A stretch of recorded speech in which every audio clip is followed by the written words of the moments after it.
Okay. Pag Sunday, part ako ng worship ministry and Sunday school teacher din. Pag weekdays, I'm a nurse. Emergency room nurse. Pag weekdays, nasa school.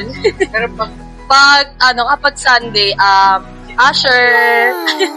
Pag weekdays, normal na mag-aaral. Sunday, multimedia mainstream. Pag sa Sunday, multimedia. Pag weekdays naman, as web administrator sa company. Every Sunday, sa music ako or usher.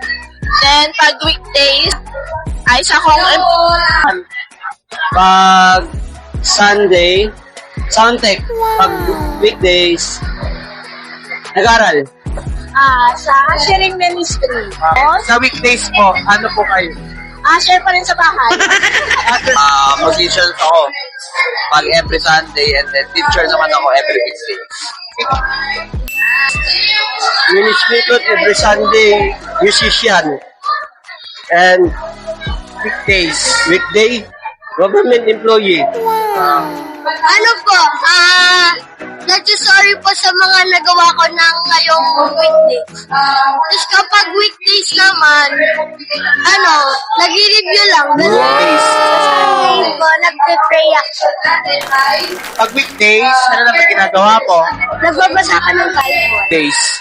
Ngayon, yung aking ministry ngayon is usher. And then, pag Monday hanggang Saturday, ako naman ay plain housewife. Siyempre, nagpupuri tayo. Pag weekdays naman, maaaring pwede kumitstra, maaaring magpahinga. Ministry ko ay outreach. Ang ginagawa ko weekdays ay nagpa-Bible study. Pupunta sa iba-ibang mga lugar para makikita ko ng potential kung pwede yung lugar na yon para pasausan ng gawain. Pag Sunday, minsan, MC. Sa weekdays naman, pag nasa bakasyon ako, nagdadrive ako ng Grab. Pero sa bakasyon lang. Pero profession by seaman. Pwedeng Sunday school, pwedeng sa Prayer Warriors, kaya sa media. So yun, depende pa rin kung saan nakasign. Pero syempre, priority natin yung Sunday school. At kung weekdays naman, ang work ko is mag-alaga ng bata.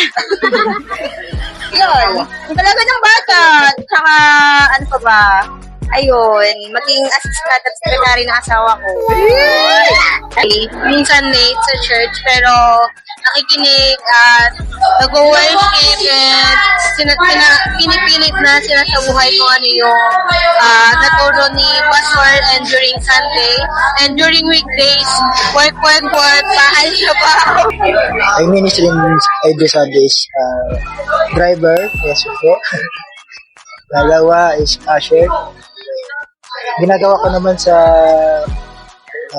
ibang ganun din, driver. Kapatid, ikaw, anong ministry mo?